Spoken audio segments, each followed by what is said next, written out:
Well, let's get started. Welcome and thank you all so much for coming this evening. Is this too close? Yeah.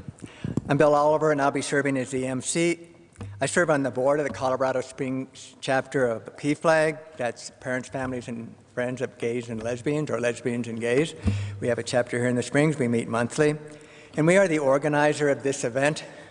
We appreciate that the support provided by the 5 co-sponsors, that's the Pride Center, Citizens Project, the Diversity Forum, and the CC Chaplain's Office, plus the Blue Alliance, which is an association of LGBT Air Force Academy alumni.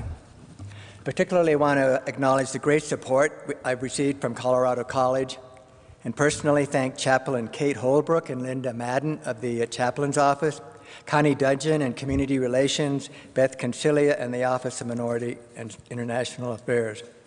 Please stand if you're present. I'm not sure. There, Kate, thank you so much. Let me mention there are men and women's restrooms in the rear, at the back, also to my right outside that door, and a drinking fountain to the right as well. And I would ask you to please turn off or silence your cell phones and pagers. The intent of this event is simply to allow an opportunity for the Broad Springs community to hear about the Pentagon study leading to the implementation of the plan for repeal of Don't Ask, Don't Tell, and something about how it is playing out so far. Although the event co-sponsors welcomed the repeal, we know that many in the community, for various reasons, remain troubled by it. It is hoped that this event will equally attract people on all sides, and that a very respectful and thoughtful dialogue will ensue. It is expected that we will all depart this event far better informed on the topic, and most feeling far better about the implementation of the repeal, confident that all deeply held views remain fully respected. About 3 months ago, I learned of Colonel Gary Packard's close involvement in the Pentagon study relating to the repeal. Contacting him by email, he immediately and indeed eagerly accepted my offer to present this program tonight, especially after I offered to fully cover his travel expenses. Gary. Still waiting for that check. Oh, there it is. Thank you, Bill. I'll get you another one. The Colonel has presented essentially... for my parking meter. So yeah, right.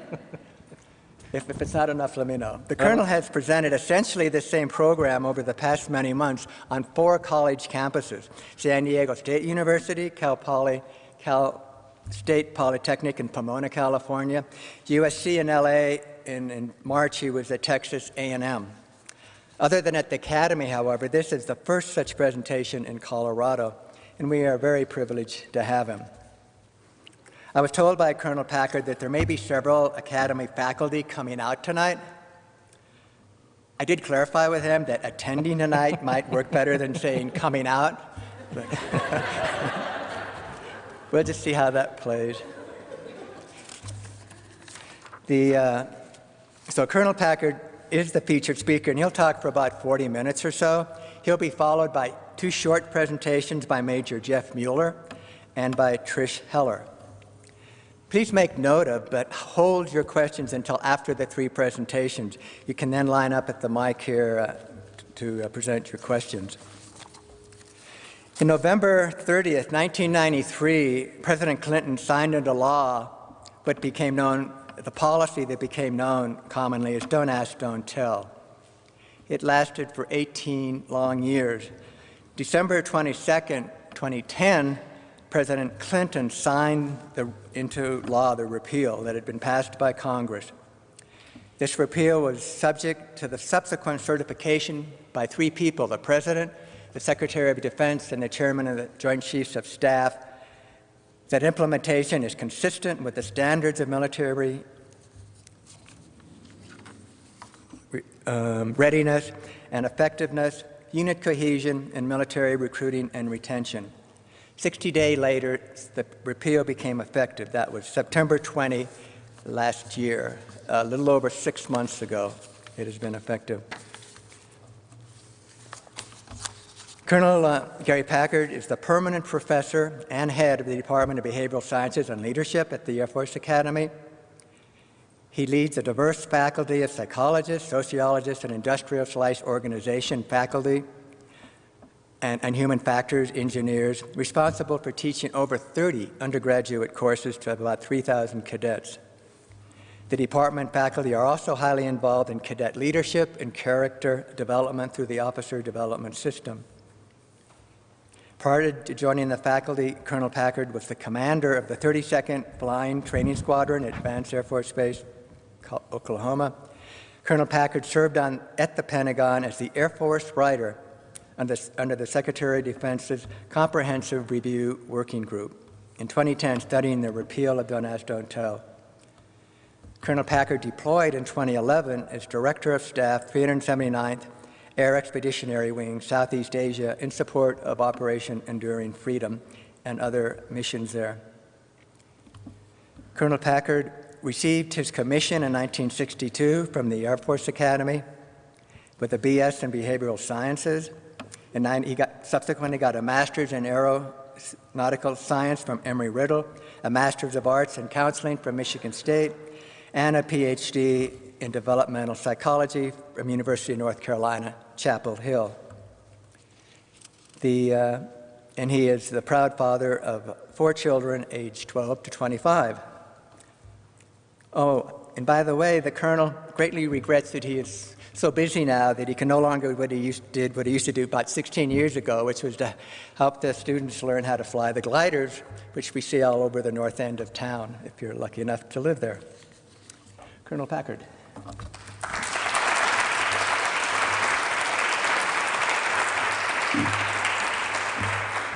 Thank you, Bill. I look pretty good for a 62 grad, I think. It was 1982. It was close.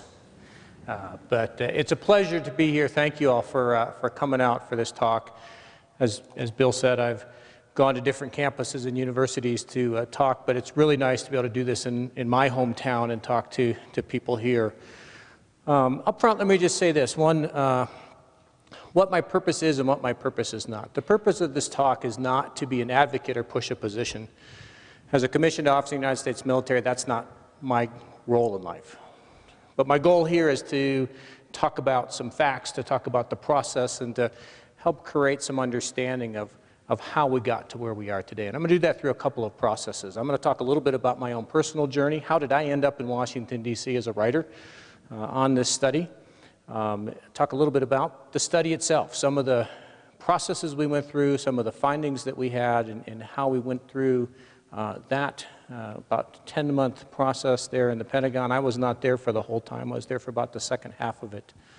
And then I'm going to talk a little bit about the role, kind of getting on the slides, if we can pull that first slide up, that's in the talk, and that's what are the lessons learned.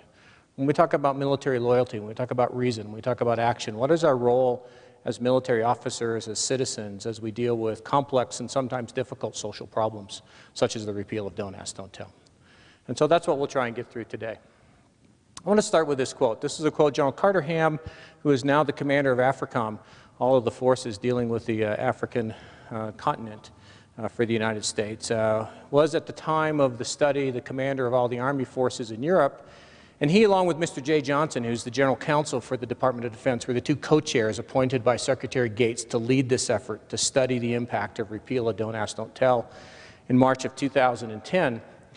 In November of 2010, when we turned this report over to the Secretary and then ultimately to the President, there was a press conference, as you can imagine, and General Ham said this: "It's my belief, having looked at this matter extensively over 9 months, that the leaders of our service, all services, all components, are so good today, so experienced today, that they can effectively implement this change, maintain unit cohesion, and a strong focus on mission accomplishment."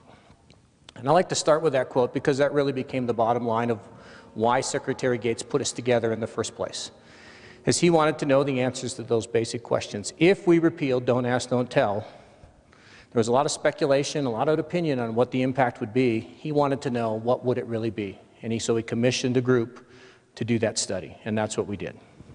So I'm going to talk a little bit about my personal journey, talk about those study pieces, and then, like I said, talk a little bit about the role of the military in social policy, and how do we as public servants fit into this public debate on these difficult and complex issues.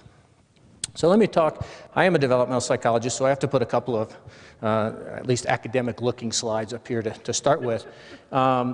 It's important to remember as I'm going through this talk that we are all embedded in incredibly complex social constructs. And those social constructs, those contexts, are what make us who we are.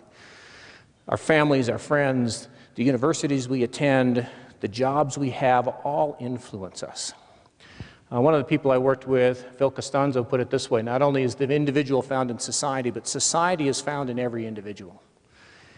The United States military is one of the strongest societies in our global, big United States society. We have very strong values, very strong rules of engagement. It's very tight in terms of the group of people that we're dealing with. So that society does matter as we go through this conversation.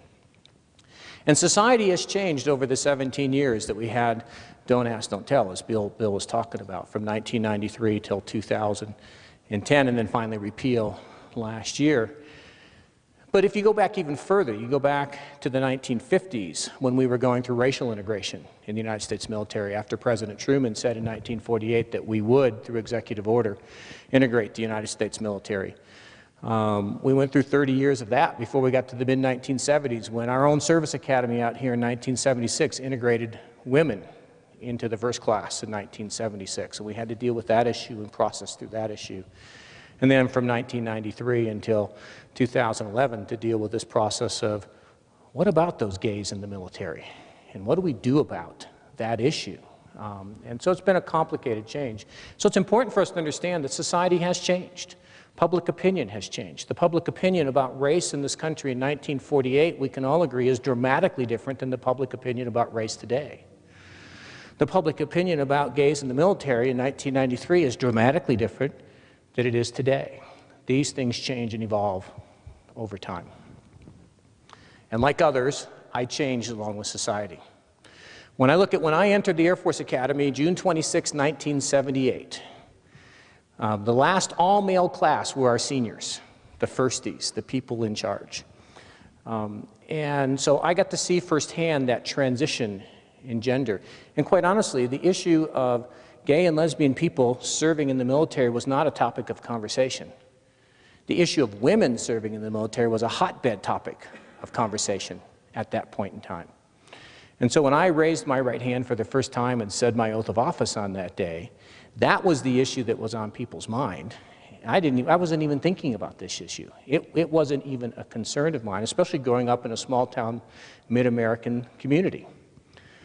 So it wasn't until much later in my career I realized that there were people in my class standing next to me that day who this was very much on their mind.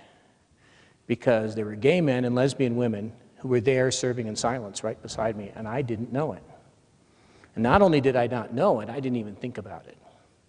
It wasn't even a topic of conversation at that point in time. It really wasn't until 1993 that this issue even became something that was of concern to me, and quite frankly, it had nothing to do with President Clinton's presidential promise to repeal Don't Ask, Don't Tell. It had to deal with the fact that in 1992, I got assigned to Michigan State University to spend 2 years at a civilian university to get my master's degree in counseling. So for the first time, I went to the Air Force Academy. So I went from high school to wearing a uniform, from a very small town homogeneous community to another very small homogeneous community. I got exposed to diversity in ways in 1992 to 1994 that I had never been exposed to before. And I can clearly remember the first time I walked through the student union and the posters went up for Gay Pride Week at Michigan State University. We don't have Gay Pride Week at the Air Force Academy. We still don't have Gay Pride Week at the Air Force Academy, and I wouldn't expect us to have that for a while yet. We've got some growth to do before we get to something as out as that. Let's talk about being out. So I think in time, we'll get used to it, just like we do with any other integration issue. So just out of curiosity, quite honestly, being a small town kid, never being exposed to this, I went to some of the events.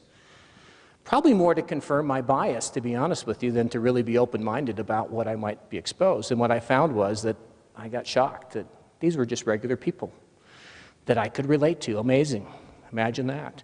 Remember I talked about society is found in the individual? After serving in the military for as many years as I had by that time, 15 years, that society was clearly embedded with me, as well as the prejudices and everything that went along with that. So it really, I think, started to open my eyes up of what perspective taking and seeing the other side of an issue is all about.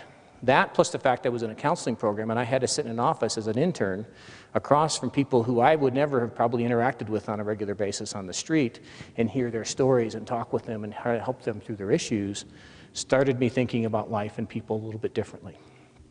These circumstances can make changes in our life dramatically. So I left that, and quite frankly, Don't Ask, Don't Tell went back in the back burner again, because I went from there to teaching at the Air Force Academy for a couple of years, into a PhD program, and then right back to flying airplanes for the Air Force. So it really wasn't until I got back here in about 2004 that this issue really started to pop up again, when I was introduced to Dr. Aaron Belkin, who's the director of the Michael D. Palm Center at UC Santa Barbara, who runs a research center on sexual minorities in the military. And our dean, who was then the department head of our department, invited Aaron out to do a talk on his research on Don't Ask, Don't Tell, Repeal. She became the dean. Aaron showed up because she had invited him out. I met Aaron and we became close friends. And over the next several years, we invited Aaron out on an annual basis to talk about his research. And the more I talked about his research and the more I got involved in this issue, the more I started to understand some of the circumstances behind serving in silence, what that meant to our men and women who were having to do that. And then in 2010, when Admiral Mullen did probably one of the most brave things I've seen a senior officer do, testified in front of Congress and said that Don't Ask, Don't Tell repeal is not about military necessity, it's about integrity. And that was the issue that really concerned him as our chief military officer, was people having to hide who they were and not being able to talk openly about who they were with their colleagues. And it put everybody in a bad position. And so that created a conversation changer for us. Shortly after that, Secretary Gates put together the commission, and then in March of that year, we were asked as a service academy to write a white paper. All the service academies were asked to write a white paper on what did we think, put our smart thinkers together at West Point, Annapolis, the Air Force Academy, the Coast Guard Academy, write a report, submit it to the committee so they could use that as part of their study. And so, given my involvement with Dr. Belkin, guess who the dean picked to lead the effort to write the white paper for the Air Force Academy? So I got to lead a very good team that helped write that paper to talk about what did we think about repeal, where were the problems going to be, what were going to be the issues. And so we wrote that white paper. And then in the summer, quite frankly, they fired the current Air Force writer that they had on the team, and they needed a new Air Force writer to join the team because they had a writer from each of the services. I was coming up on a sabbatical year. I'd just written the Air Force Academy's white paper. I really didn't need any spin-up on the issue, so in about 2 weeks' time, I found myself in an apartment outside the Pentagon as part of the team. And I stayed there until November when we submitted the report. So that's how I got involved. When I gave the talk at Cal State Polytechnic at Pomona, one of the people came up to you, "You're what we call an accidental ally." And I said, that's probably about as accurate as a description as you could come up with for how I got to where I am today. It wasn't intentional. I didn't have a personal issue in this, but just through my process and my growth as a developmentalist, this is where I ended up. And that's how I end up standing here in front of you today, talking really about this, the data. As a scientist, the stuff that really gets us excited and how we did this. If you really want to read the report and check to see my facts and everything, I brought a couple of copies, but you can find all the reports and all the stuff I'm going to refer to very easily. If you just go out to Google and put in there DOD space DADT, the first hit you'll get is the Department of Defense's website for Don't Ask, Don't Tell Repeal. Still up, still out there. You can find wonderful links to videos, to all the press releases that happened throughout this process, but you also will find all the reports out there. So this is the main report that we wrote. This is the main database, a summary of the data. I've got that. And then my part of it, the smaller book, they didn't trust me with the big one. They gave me the small one, that I led the team for, is the support plan for implementation. So that big book is the answer to the question that the Secretary said, if we repeal, what would the impact be? And that was the research we did. What would the impact be on military readiness, on cohesion of the force, on effectiveness, on recruiting, on retention? That's what he wanted to know. And then the second part, he said, okay, if we find out that it's not going to have an impact, and if Congress repeals, how do we do it? And that's what this is. This is the implementation plan. And so I was primarily responsible for putting together the implementation plan with my team for the report. And these are all available online. So the study itself, I was fortunate to actually be a part of this piece. One of the things we decided, we need to look at history. We've done integration in this country before. We realized that integrating sexual minorities into the military is different than other integration processes on several different levels. But we could learn from that. What could we learn from it? So we looked at racial and gender integration in the United States military, and what did we find out? What we found out is that in all cases, before it started, we heard the same kind of arguments we heard pre-Don't Ask, Don't Tell repeal, that things would fall apart, we'd have cohesion issues, the military wouldn't be effective, people wouldn't fight well. And then we found out afterwards that really never happened. People did just fine. Everybody learned to get along. And the military actually got stronger as a result of integration efforts. It's important to realize that the United States military is not the great social engineer in the United States culture. We integrated on race because we had a president that directed us to. But the Department of Defense really drug its feet.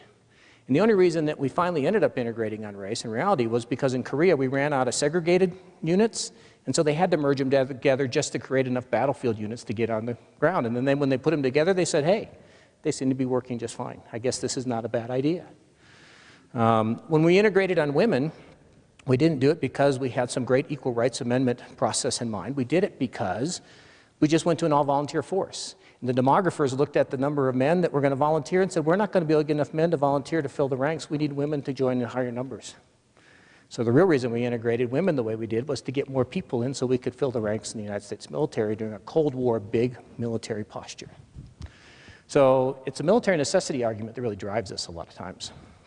And so we found out that wasn't a big deal. But at the same time, we have to acknowledge this is not a problem-free issue.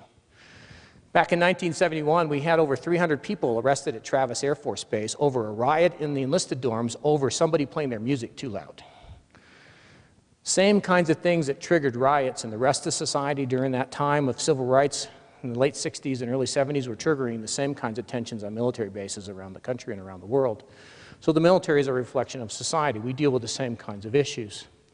Everybody knows about tailhook. If you've been in this community long enough, you know about the issues we've had at the Air Force Academy on sexual assault and sexual misconduct back in the 2000-2002 era and the agenda for change that came out of that and all the press that was surrounding that issue. We have issues with these integration efforts. Thankfully, so far with the Don't Ask, Don't Tell repeal, we have not had any significant major issues out there that I'm aware of. So that's so far so good, and we hope it continues that way. But we think, and it's reasonable to expect, that there is going to be misconduct based on sexual orientation. It would be naive for us not to think of that. It happens in the rest of the community. You just have to read the literature on bullying in high schools and college campuses to realize what's going on in terms of this community and this population. So we know it's going to happen. We just need to do our best to keep it down and try to minimize it and prevent it where we can. So despite this problem, we have grown stronger through integration. But there are some differences, and we acknowledge that. Gender and race tends to be a more outwardly visible part of who we are. I can tell men from women, I can tell people of color from Caucasians much easier than I can tell someone of their sexual orientation, because sexual orientation tends to be predicted on stereotype and not on actual physical characteristics. We also know there's stronger religious and moral objections to this issue. Not that there weren't religious and moral objections based on women or race, because there were, but they tend to be stronger and more vocal on this issue. But in general, we found that that really wasn't a problem, that we could deal with integration. So what are the experiences of other militaries? So one of the things we wondered is other allied nations have integrated on this issue. What were their experiences? What can we learn from them? Acknowledging that they're different from the United States, but we can learn something from them. So we went out and looked at all our allies that were involved in NATO and ISAF. That's our partners in Afghanistan, right? This is the list, on this big list on the side over here, if you can see it, of all the countries that have allowed open service, and we're in this little list right here. And we looked at it and said, you know, we don't look like those countries so much as we do these over here. We might be in the wrong column. So what can we learn from what happened with these countries? So we looked at these other militaries, primarily focusing on the English-speaking nations that were closest in culture to ours, the UK, Canada, and Australia. Rand also looked at some other countries as well and provided some information to us, and here's what we found. None of the nations, not one of them, had any rise in incidents as a result of their change in the law, their comparable integration efforts. There wasn't any evidence at all in any nation, anywhere we could find. The issue we kept hearing from in, and I put it in quotes because this is the way it was typically told to us in the committee, it was a non-issue. There was a lot of worry and concern up front. We changed it, and it was just like nothing changed. It became a non-issue for most groups. Recruiting and retention numbers didn't change. That was one of our concerns, that if we repealed the law, we'd have a whole bunch of people leave because they would be disappointed. Other nations had that same concern, Canada especially, and they're a much more liberal country in general than we are, really had concerns, and they found they didn't have anybody leaving. RAND did a really nice study that a 1% change in the gross domestic product would have a much more dramatic impact on retention in the military than anything like this.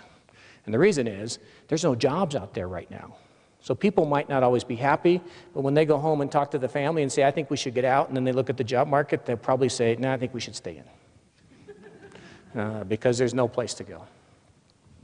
Almost no complaints at all that we could find after the repeal of those laws. So we have 2 data points now that suggest that, hey, we can probably figure this out in the military. So we wanted to say, well, we had a lot of pushback that said, well, we're not Great Britain, we're different. And that's true. So we said, well, let's look at organizations within our culture that look like us. So we looked at, RAND did most of this work, fire departments, police departments, the FBI, the CIA, paramilitary type organizations that had open policies. What did we find there? And we find the same story. No effect on performance. We get reports, especially from the FBI, that says, hey, when we're working with military members, they don't seem to have an issue with our gay and lesbian folks. They work just fine with them. Very few problems. Fire stations were of interest to us because it's one of the places here where you actually do have people bunking together in very close quarters in small fire stations. And so that's one of the concerns we had is, with our culture, was that going to be a problem? They said early on, there were sometimes nasty notes left on people's lockers, but they took care of that and they were able to police it themselves. And they don't really see that anymore. And almost always they could resolve it at the low levels without incident. So we now have 3 data points that are all kind of pointing us in the same direction. And as a researcher, that's what I'm looking for. If I can find multiple sources of data from independent areas that all give me the same or similar answers, that tends to give me strength in my conclusions when I get done with my analysis. But the secretary was very clear. He said, I want you to do your own study. And so that's what we did. So we engaged the force. 400,000 surveys we sent out. So if you're a researcher, you have 10 months to do a study and you have to collect data by sending out 400,000 surveys. So that's what we did.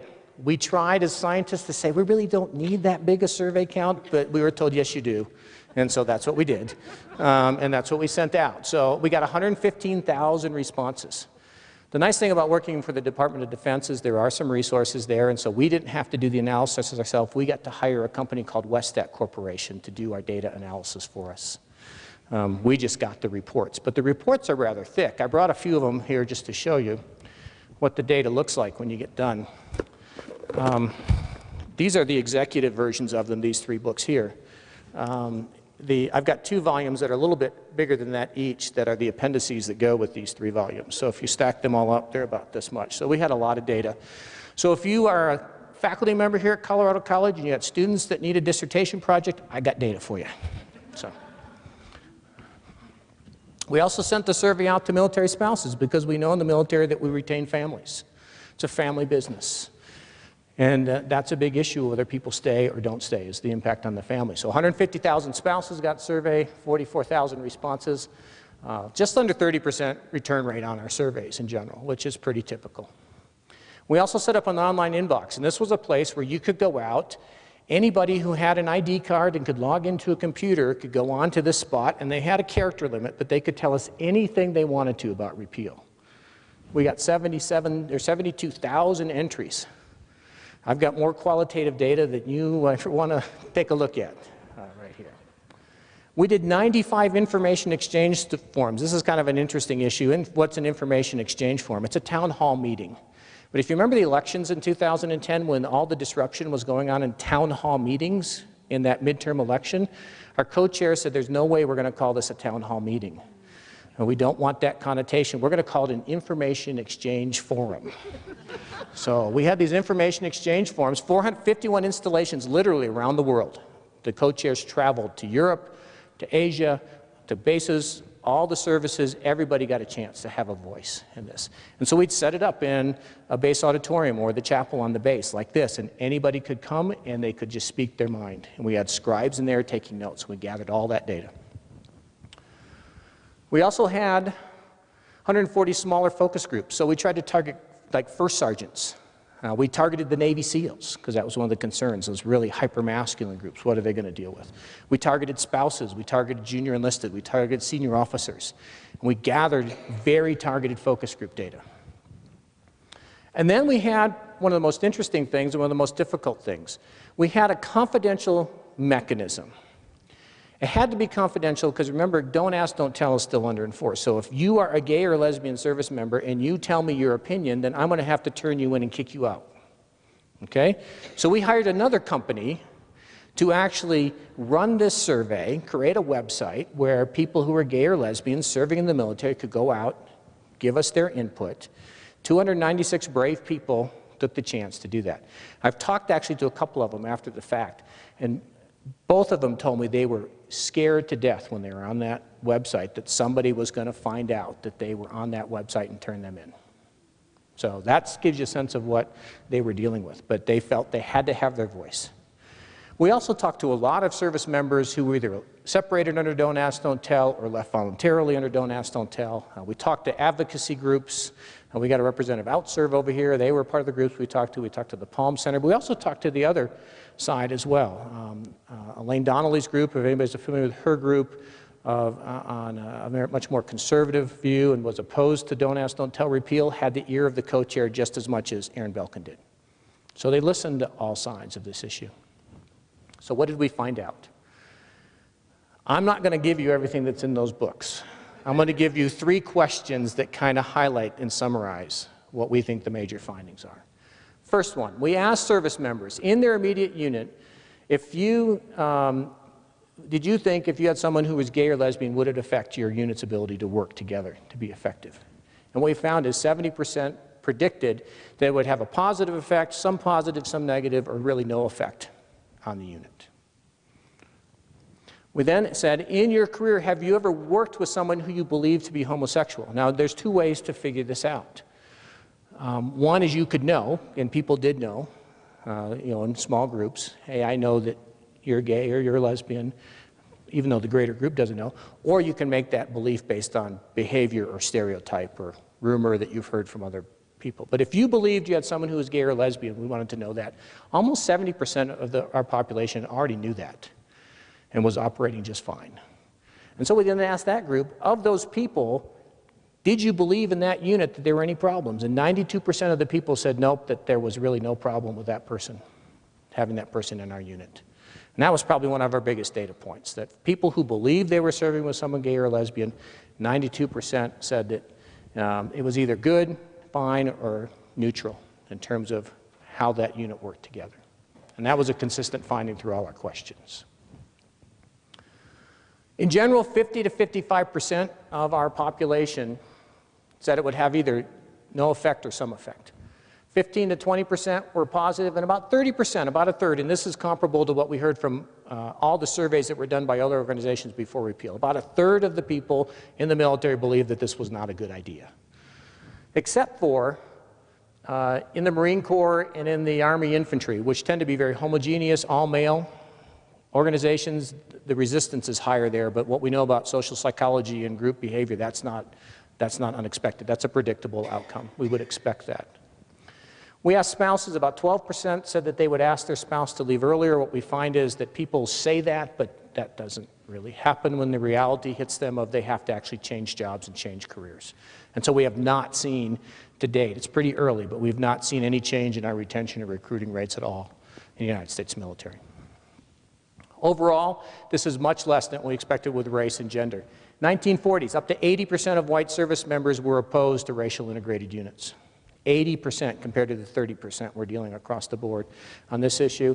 Kind of interesting, 80% of the upperclassmen at Annapolis in 1977, the year after women showed up, 80% of the men still felt that women didn't belong at Annapolis. So imagine if you're female in that environment, what that would be like.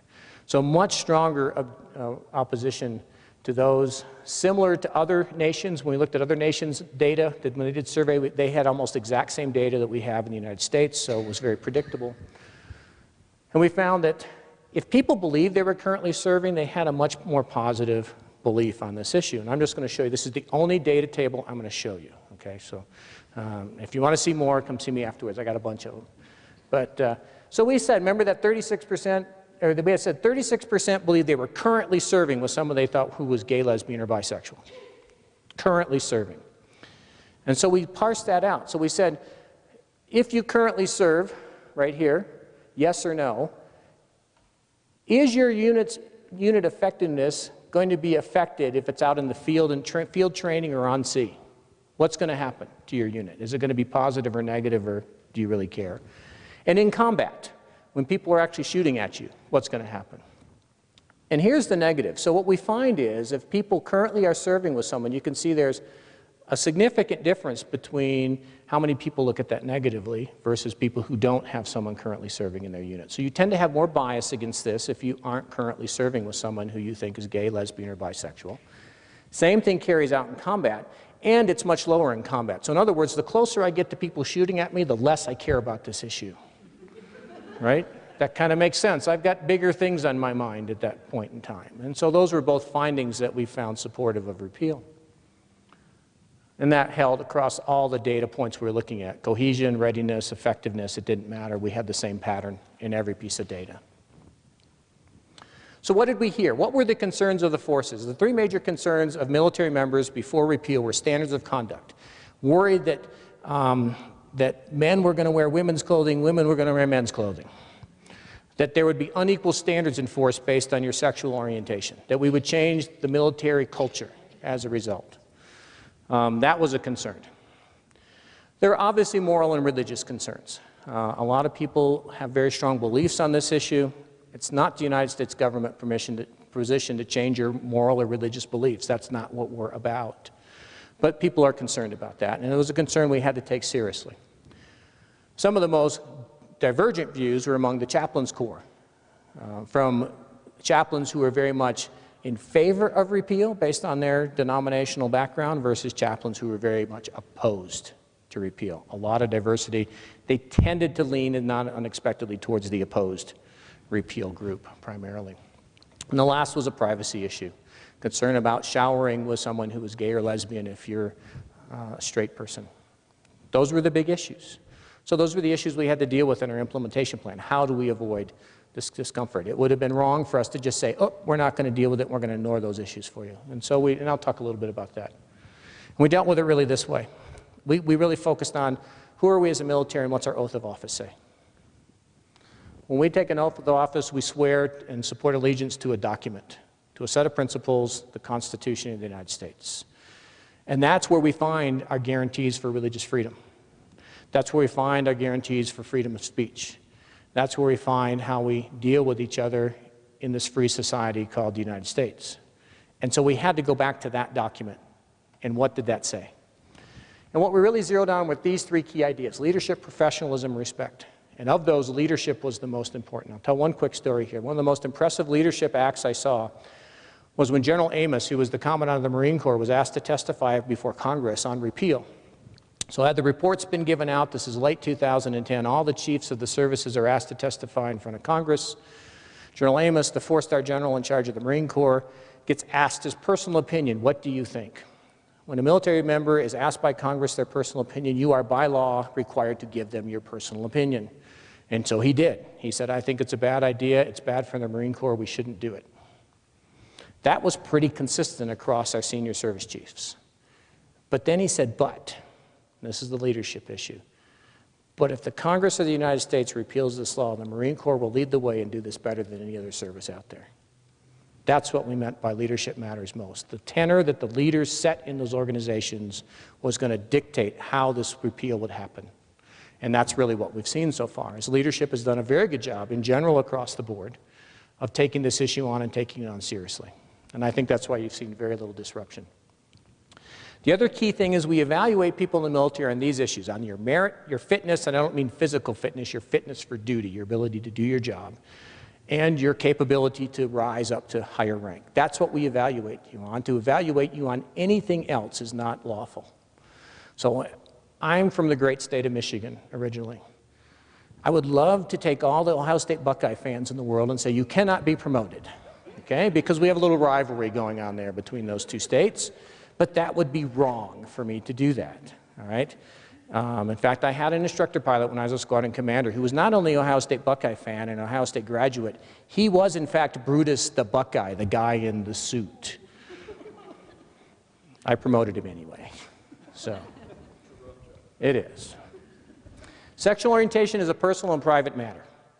We're not going to ask you your sexual orientation. You can choose whether you share it or not. So basically, we went from don't ask, don't tell, to don't ask, you really shouldn't tell, but if you do tell, I really shouldn't care.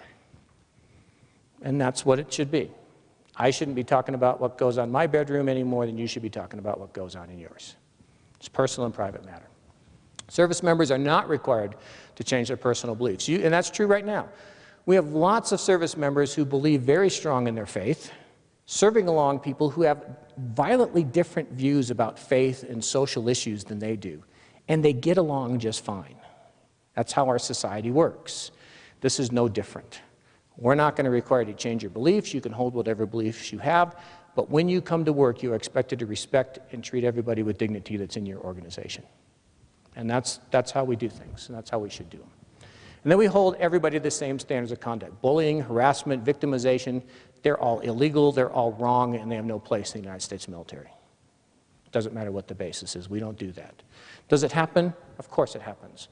We have a lot of hyper people in the military who really want to go out and beat up people and do things like, I mean, that's what the military does, right? And you know, we don't like to think of it sometimes, but that's what we have a military for, is to defend this nation. When you put all those people together in a room, sometimes they get mad at each other and bad things happen. We know that. But we need to mitigate that as much as we can. And we don't allow it. It's not tolerated. And then finally, our oath and allegiance is to the Constitution first.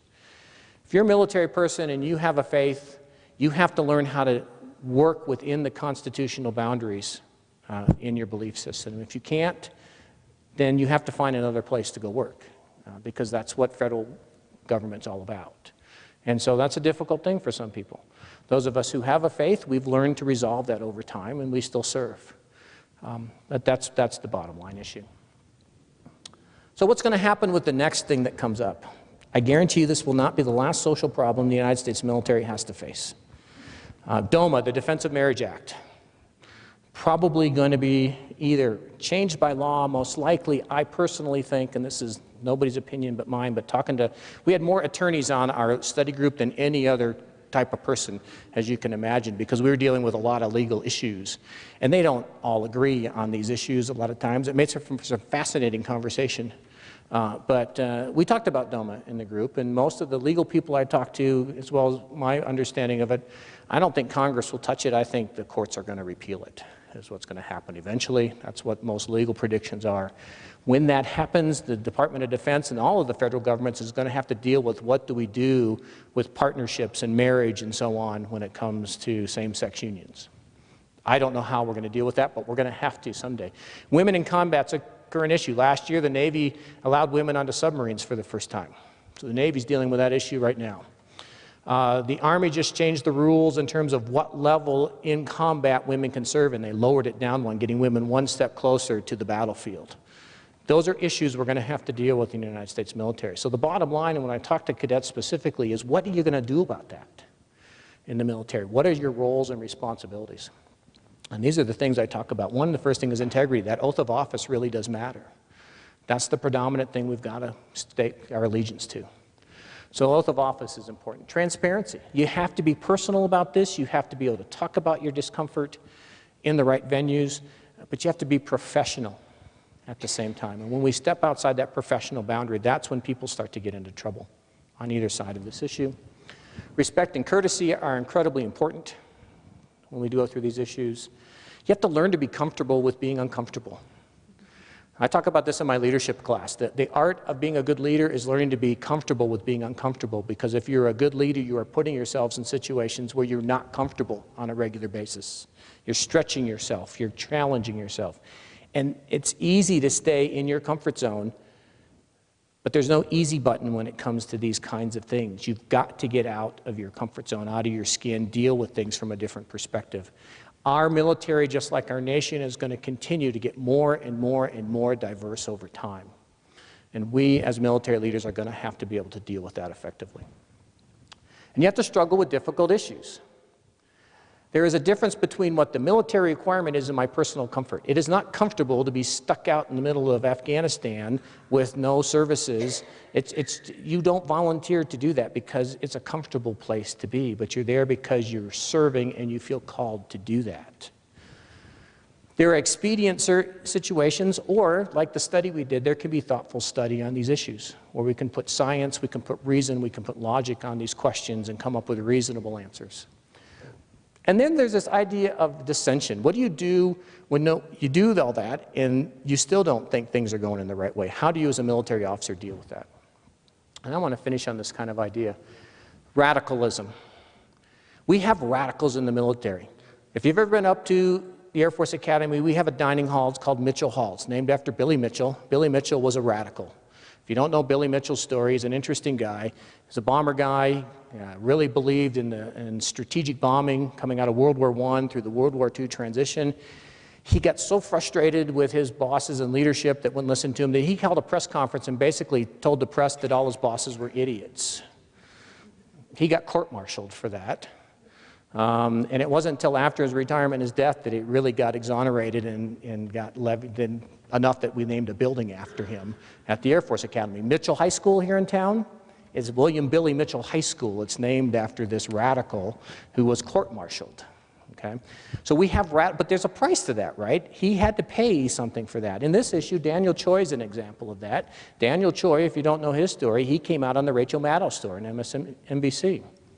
He got separated from the Army as a result. Under Don't Ask, Don't Tell, you come out on national TV, you got to expect you're probably going to lose your job. And that's what happened to him. He ended up chaining himself to the White House fence and got arrested for that. He's now involved in activities in Moscow, actually, so he's stayed on this radical pathway, but his military career obviously ended because of that.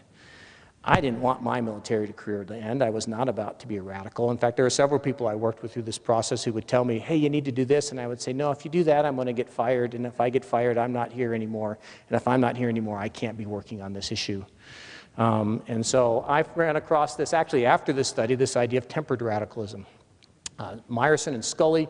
Meyerson and Scully, interesting people. They were actually women in a business school in a time when women in business schools, was kind of still an old boys kind of network. They wanted to do research on feminism. They were told, no, you can't get money to do research on feminism. You won't get your scholarships, you won't get your money, you won't get your funding. So they found a way to kind of sneak around and do that. And then they coined this idea of tempered radicalism out of their experiences. And this is idea of being fully committed to the organization to which you belong, but at the same time, being fully committed to a cause or an idea that's counter to the status quo within your organization. And how do you, and if you're in that position, and that's where I found myself most of the time in this process, you are always in conflict, because when you're with one group, they think that you're too far leaning to one side, and when you're other group, you're too far leaning to the other side, and you're kind of seen as this hypocrite sitting in the middle. But that's really what is going on. And it's not a new idea. In fact, I have a book here that's a 1950 book called The Armed Forces Officer, written by S.L.A. Marshall. And he talks in 1950 about how Air Force or military officers are required by duty to right the wrongs they see in the military. That's tempered radicalism. And I think that's the key. So it's not a new idea. So some final thoughts. All the data. Every single data point we looked at pointed to one conclusion, and that's the conclusion that this would not have effect on the United States military's ability to do its job. And that's what we were asked to answer, that question. And I'm not turning. The military values, our oath of office, are going to be key protecting factors to how we do this.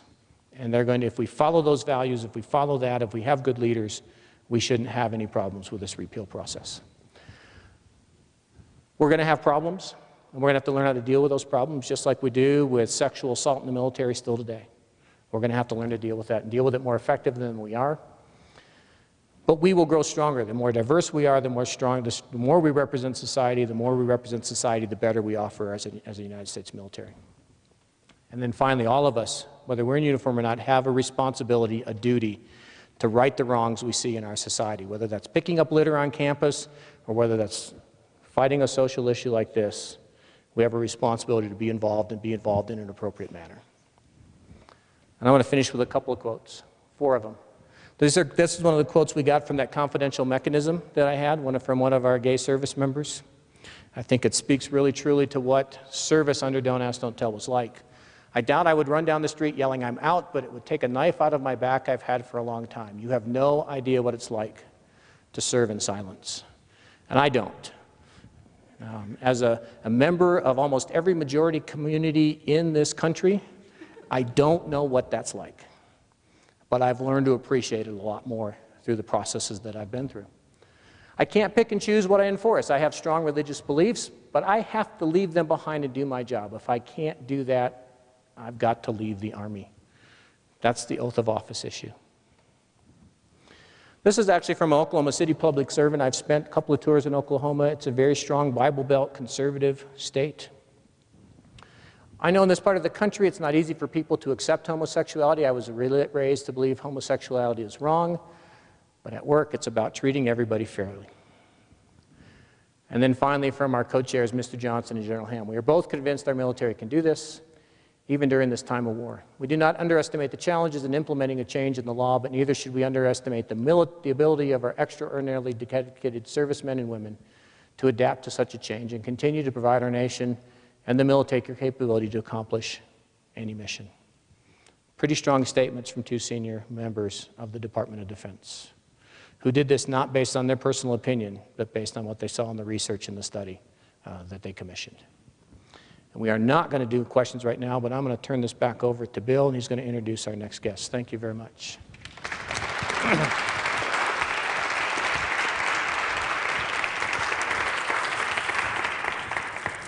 Thank you, Gary. I know that when Colonel Packard presented at USC, at the end of the presentation, he was given a lousy Trojan T-shirt. I have a deluxe Tigers cap that he...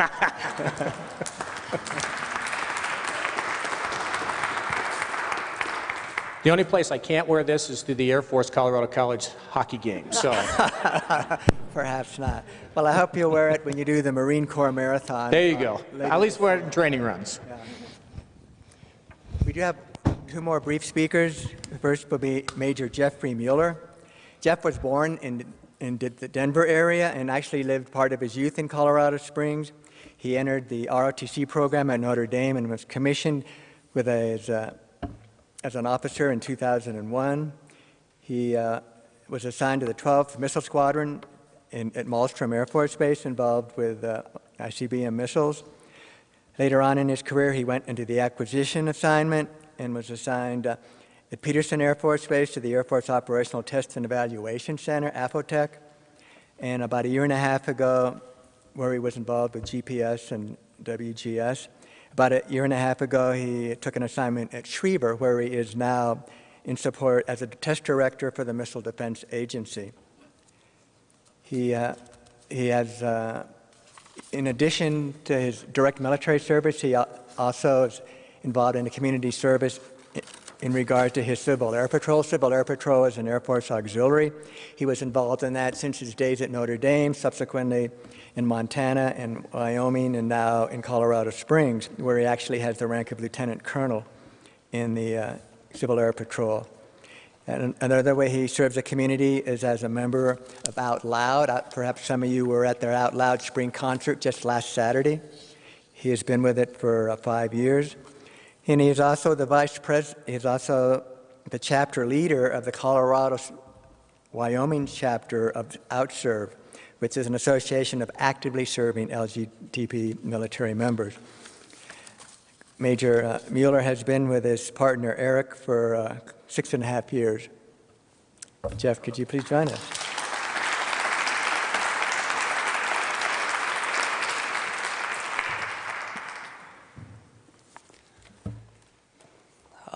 Just want to give you guys a few words about what it is like to serve in silence, and very briefly kind of what my experiences have been under Don't Ask, Don't Tell, kind of before and after. I didn't come out until I was 18, right after I graduated high school. So I went off to college saying, all right, fresh start, can be able to be myself, onward we go. So get to Notre Dame. I had an ROTC scholarship, but it didn't start until my sophomore year. So college was college, had a good time. My sophomore year, I got what's called contracted because now I'm on scholarship, and so I had to sign a piece of paper that says, you're enlisted in the reserves, and this is all the stuff you have to follow. Well, they hadn't yet added in this don't ask, don't tell clause. This was 1998. So I had a whole separate piece of paper I had to sign that was the addendum to the form for all contract cadets talking about how homosexual conduct is grounds for disenrollment from Air Force ROTC. First time I lied in my Air Force career, which isn't a good thing. And as Colonel Packard said and Admiral Mullen has said, it's about integrity. Went through college really without incident. Matter of fact, in my junior year, we had to give a briefing that was kind of a controversial topic, and guess what I chose? Don't ask, don't tell. So back in 2000, I gave this talk about why I thought this was not a good thing and that the military should get rid of it to my classmates. No issues. As a matter of fact, my instructor at the time, Captain Hansen, I just saw him a couple weeks ago at a ceremony out at Schriever, and we're still good friends, and I'm sure he knows about me, but it was never an issue for him. Graduated, got commissioned, get out into the real Air Force.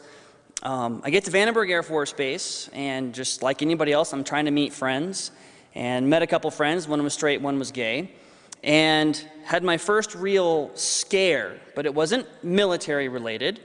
My friend liked me and was doing everything in his power to ensure that I would continue to like him.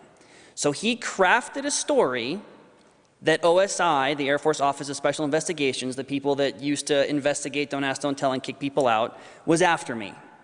And that I was being investigated, and I had a file on some guy's desk in OSI, and I was constantly being watched. So for a year, I lived with that, not knowing if today was the day I was going to get a phone call or someone was going to show up and say, we need to talk. That wasn't a whole lot of fun. That was not a very good time in my life. Almost lost one of my best friends because of it. Fortunately, I figured out none of it was true. It was completely false. Got my friend back, and onward I went with my life. Got out to Malmstrom Air Force Base, my first real assignment after I was done with training.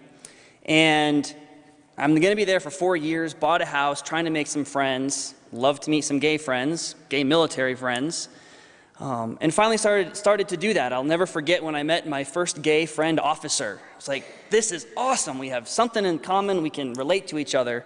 Kind of created a little bit of a community there for us, being able to be who we really are, but still having to worry about is today the day I'm going to get fired. Apparently, most of the people that I worked with by the time I left knew about me. There was a conversation that my squadron commander had with some of the other people in the office that were talking about my sexual orientation. He, as a squadron commander, would have had the power to initiate an investigation based on what he had heard to kick me out. He didn't. So when I heard that story, it was after I had left. Again, that spoke volumes about what people in the military really thought about this policy. And how it just wasn't an issue for them. It was this big non-issue. So I move on down here to Colorado. Colorado Springs, I have lived here before, but you know, has a rap of being very conservative. We all know that's not really true. Got involved in singing with Out Loud fairly quickly. Had been with my partner at that time for about a year. He was not yet down here.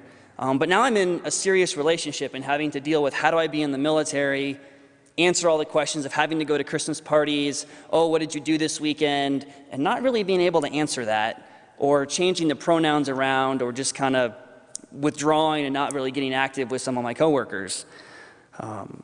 Started singing with Out Loud, and it was a little scary at first. While the charter of Out Loud is gay and gay-friendly, men can sing in the chorus. And I know that if at any point someone had come to start investigating me and somebody asked every single guy in that chorus, every single one of those guys would have said, nope, he's straight. That's just the kind of community, you know, that it is, that they would have stuck up for me. You know, there was like one of the concerts where we sang a song and I introduced the song and talked about my partner to an audience prior to the repeal. That was a little scary, but something I felt was worth it. Being involved in Civil Air Patrol, I have quite a few people in the squadron. I command the squadron at Peterson Air Force Base, and I got a call one night after a meeting from my deputy commander, and he said, "Jeff, we need to talk." Okay, he's like, "This is going to be awkward, but I'm just going to say it. I have some concerns that there are some things on your Facebook page that might indicate you're gay." "Yeah." And he was like, "Was that true?" Like, "Yeah."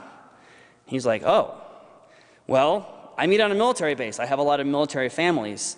And I was not sure what was going to happen. And as fate would have it, that next week I'd scheduled a parents meeting just to meet with all the parents of my cadets and just kind of talk about what was going on. So as I went through the talk with him, I said, "Well, are there any issues of misconduct?" "No." "Are they concerned about my ability to command?" "No." "Are they worried about their cadets?" "No." So I was kind of like, well, what's the issue? So I had a good friend of mine come to the meeting under kind of different auspices, but if I was afraid that one of the parents was going to straight up ask me, "Jeff, are you gay?" Well, at that point, I can't answer that question. And that was a very emotional question 2 years ago, 6 months ago. So if that question had been asked, my friend had come to kind of deflect the question so that I wouldn't even have to answer. Because I was just worried that if I would start to answer this question, I was going to get emotional and who knows what would have happened. Everything passed without incident, no problems, haven't had a problem since. Bill mentioned OutServe. OutServe started out as an underground organization, underground Facebook group of actively serving LGBT military members. And one of my friends was like, "Hey Jeff, have you heard of this organization? Would you like to get involved?" So I got involved. And a week later they said, "Hey, we're looking for people to be chapter leaders of the various states." Well, me being me and not knowing when to say no, said, "Sure, I'll do it." So for the last about year and a half, I've been the chapter leader of Colorado. And we're still kind of figuring out how to go from a Facebook organization to a real organization. But in the Colorado, Wyoming area, I have about 85 to 100 people in the group, kind of serve as a support group, helping people, social group, dealing with some of these issues of pre-repeal, post-repeal. Great organization. Because of that, and because of being the chapter leader, when the media would want to do interviews, they would call me. So if any of you have been watching the news since April, in April of 2011, I did do an interview where they blacked out my face. I was a little frightened, but at that point it was like, well, it is what it is, as they say in my office recently. December of that year, I went to DC for a training course. And the Friday of my training course, it just happened to coincide with the SLDN, the Service Members Legal Defense Network rally that they were holding at the Capitol to tell Congress not to go home until they passed the repeal bill. Being able to go to that rally, I was obviously in civilian clothes. I had been in civilian clothes all week, so I hadn't shaved, because if I get a chance not to shave, I don't. So nobody really knew who I was. I'm there listening to these speakers, seeing, there's probably a crowd of about 50 people there. I walked up to Aubrey Sarvis, the outgoing executive director of SLDN after that, and said, "Hey, I'm actively serving. Thank you for all the work." And he's like, "We're going to get this done for you." So obviously, repeal was signed, and now the big waiting game, what's going to happen? We're kind of in this awkward phase where it's been repealed, but we're waiting for this certification process, and we're trying to figure out what's going on. So we're going through that process, and finally certification happens, and September 20th is the day we've all been looking for 13 years, 18 years. And I'm deployed to Germany with my job, and I'm starting to get calls about wanting to do interviews. Again, I'm the chapter leader. I'd done one already. I'm getting all these kind of calls. Denver Post, media in Denver, media in Colorado Springs. Well, initially I had said when September 20th came, there would be one change that I would make. I would wear the ring my partner gave me 4 years ago, and that was it, because it's a non-issue. Well, when you get 5 or 6 media calls for September 20th, that all kind of changed and went out the window. But I kind of realized that that was a good thing, because people out there needed to start hearing the stories of those of us that had served in silence, and that we were just regular people, just like everybody else. And people in the military that might not know where to turn, might be scared, we can serve as role models for them so that they know, hey, there's people like me out there, I can come talk to them and help me through whatever I'm dealing with. So, did the interviews. I'm in my hotel room in Frankfurt, getting ready to fly back home. I'm on the phone with the reporter from the Denver Post. Front page of the newspaper, Denver Post, September 20th. TV station in Denver, TV station down here, radio stations, Stars and Stripes, an interview or two. At the office, a coworker didn't realize it was the same Jeff Mueller and sent an email out to the link of the Denver Post article to the office, and she just said, "Haha, no judgments here," not thinking it was actually me. Well, I had just gotten back from Germany, so I wasn't exactly in when she had sent out the email. I just get this frantic phone call from my office number. "Jeff, I think I just outed you at work." And my response was, "Rachel, today, I don't care." And it was very nice. Walking into work that day, kind of like the quote, the knife's no longer in my back, the weight had been lifted from my shoulders. I don't have to worry, is today the day I'm going to get fired? The military, in and of itself, had never done anything negative. I had had very positive experiences. Just having that weight on my shoulder, could today be the day? It's now gone. That night, I, as promised, gave a ring to my partner, and so now that was kind of solidified. On September 20th, the story I told you at Vandenberg was published in a book that the creator of Outserve, Lieutenant Josh Seafried, did. And it was a collection of stories from people that had served under Don't Ask, Don't Tell. Some of them veterans, some of them still actively serving. A book called Our Time. I'm not sure if any of you have read it, but it's stories of just like mine. And that Vandenberg story about my friend making everything up is in here. And it was published on September 20th. The pre-release had his pseudonym, not his real name. It wasn't until September 20th that they could publish the book with his actual real name. So there's a lot of courageous people in here that on September 20th came out to the world, pretty much. Not to make this political, but I had the chance to meet the president when he was up in Boulder a couple days last week. And trying to figure out, what am I going to say in my 30 seconds of fame to the president. Decided to wear my service dress. So of course I have to be very careful what I do, what I say. Get my 30 seconds, walk up to the president and say, "Sir, thank you very much for your leadership in repealing Don't Ask, Don't Tell." And he said that was a priority. And I said, "And next you need to repeal DOMA so my partner can get benefits." And he said, "That's next." So we'll see, that's the hope. But, all in all, I've had a very positive experience throughout my time in the military, and it can only get better. I work now with a lot of retired military. I retired Navy senior chief, and wasn't quite sure what his reaction would be, and it's been absolutely awesome. He was the one I was probably most worried about. He's a scummy contractor now, but he didn't care. People just don't care. It really is a non-issue, like we always thought it would be. So, thank you very much.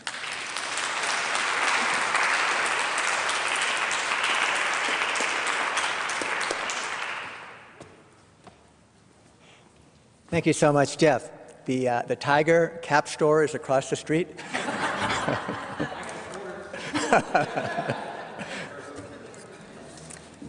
We have one more brief speaker. This is Tricia Heller. She's currently the Regulatory Compliance Manager for Magpul Corporation in Erie, which is about 20 miles north of Denver. She grew up in Brumfield, Colorado, and attended the Air Force Academy, graduating and getting commissioned in the class of '87. She went through pilot training, and as an Air Force pilot on active duty and reserve, she was flying the C-41B Starlifter and the C-9A Nightingale, both in the U.S. and in Rhein, Maine, Germany. She participated in numerous military operations during Desert Shield and Desert Storm, and accumulated over 3,500 flying hours, including mission combat time. She left the Air Force with the rank of Lieutenant Colonel, with credit of 16 years experience as an officer. As she considered her options for an advanced academic degree, however, Tricia rekindled a childhood dream and embarked on a career in law. She attended St. Louis University School of Law and graduated with a JD in 1999. She subsequently completed a Capitol Hill Fellowship as a military legislative advisor to a senator, followed by work as a subcontractor through the Secretary of the Air Force Acquisition Department, handling legal and political legislative affairs. She has been a board member of the Blue Alliance since its inception and took over as executive director in January of this year. Tricia's wife, Gina, is also an Academy grad, and she departed the Air Force as a major and went on to medical school, and Gina is now an oncologist at Cancer Center of the Rockies. Gina and Tricia will celebrate their 20th anniversary this November. Gina is here. Thank you for joining us. Tricia, welcome.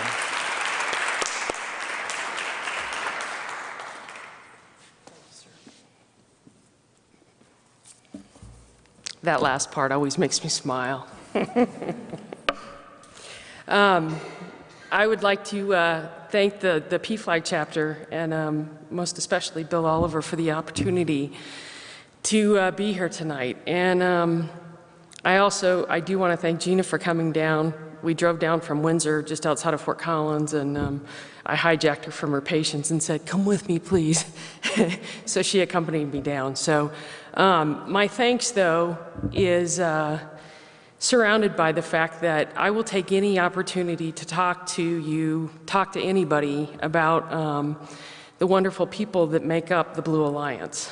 Blue Alliance is, it's been in existence for about 5 years, and it is Air Force Academy LGBT alumni.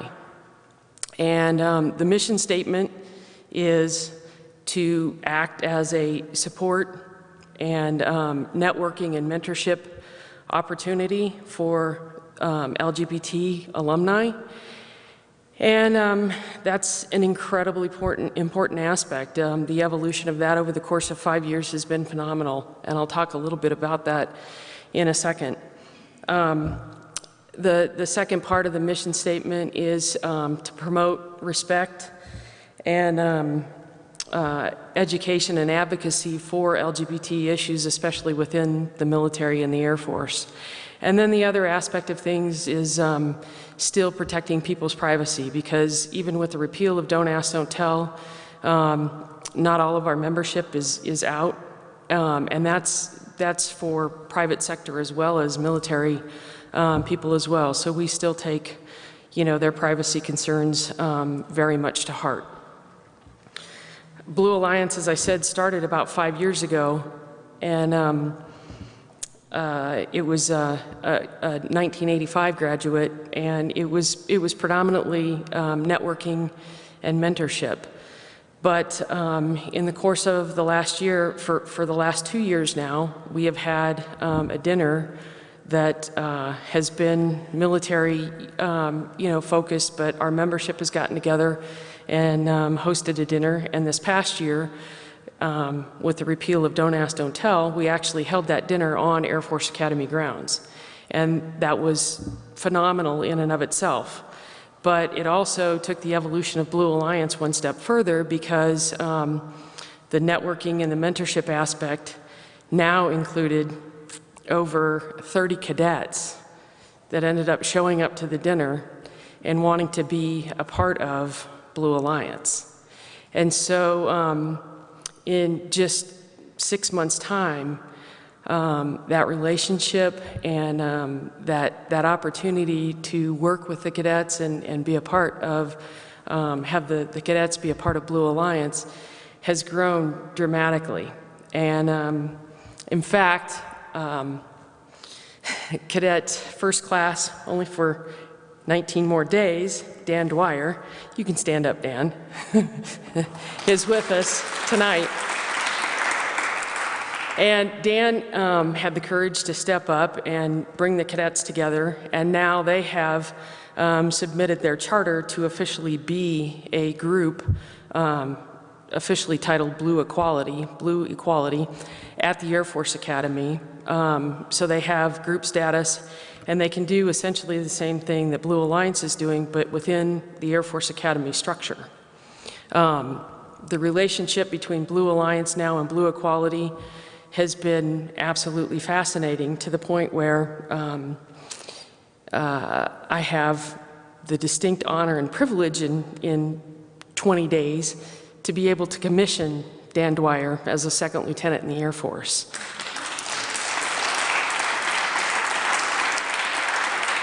That's pretty cool.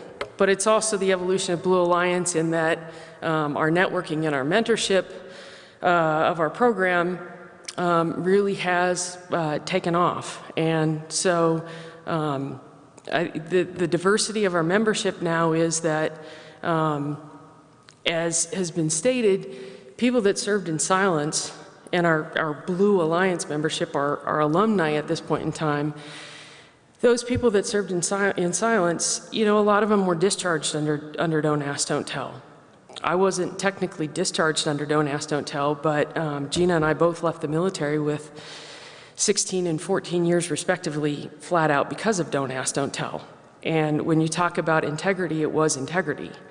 You had, you know, what I believe to be two very professional people, wanted to serve, and when the core values of the service that you were in were integrity, service before self, and excellence in all you do, and you couldn't live up to the first value based on who you were, even though you thought that you were a pretty stand-up individual, it made that difficult over the course of time.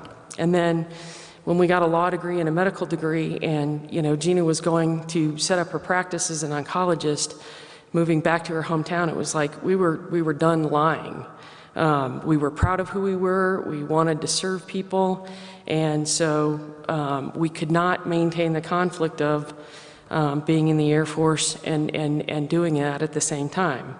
So the core values still are very much a part of everything that we do, and it's why it's an incredible opportunity to have Blue Alliance, still have that affiliation with the military, and especially with the Air Force and the Air Force Academy and the alumni. And it's been incredibly special to have that distinct relationship now with the cadets and focus on mentorship and focus on passing along advice and stories and creating in a unique and very powerful group of young people the focus of being professional and living up to every aspect of who they are as an individual within the Air Force and the core values of integrity, service before self, and excellence in all they do.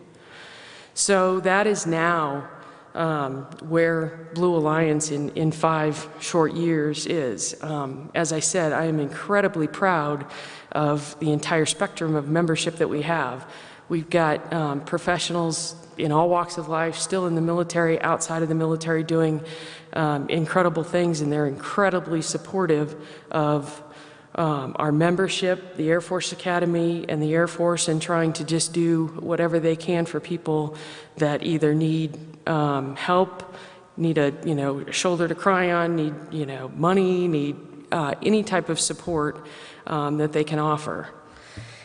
The way ahead, though, at this point in time is, once again, I think it kind of goes back to the core values, and it's a focus of, we will be having a dinner again this year. It's actually October 6th for the Air Force Navy game.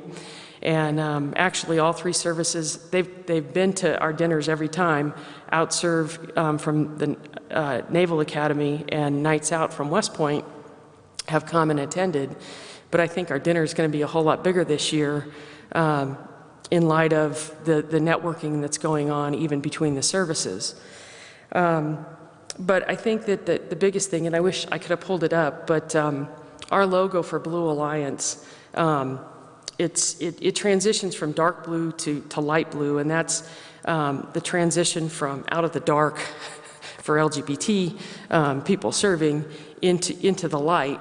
But it also has the Polaris star, which is a part of our Academy heritage, but it's in a light pink hue that shows the diversity of the membership that we are.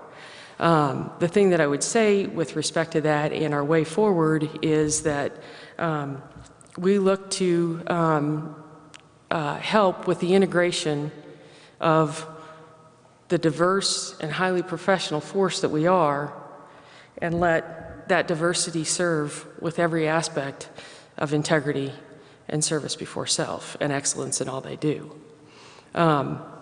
The one put that I would say that we are trying to evolve, and it's especially important for people here in Colorado Springs, is that based on our affiliation with the cadets now, there is the sponsor family program for cadets at the Air Force Academy.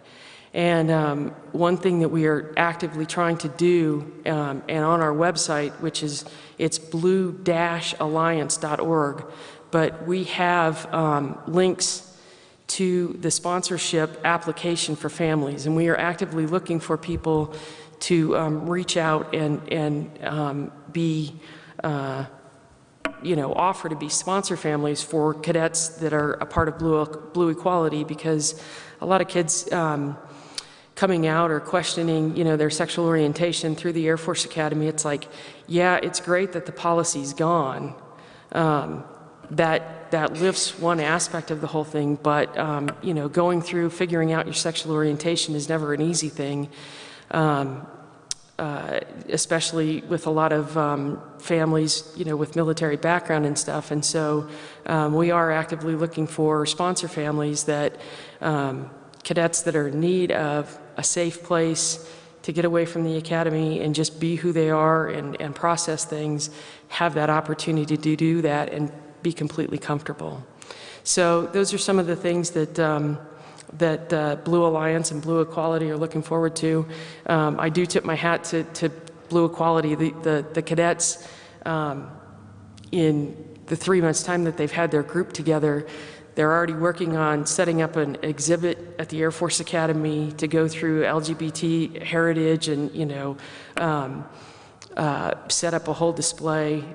They've taken, to events, and they're actually looking for community service projects as well. So it's really a tribute to the quality of the kids that they are, the people, the professionals that they're becoming.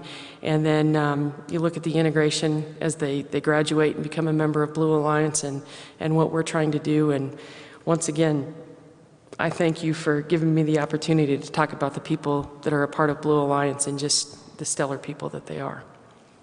Thank you.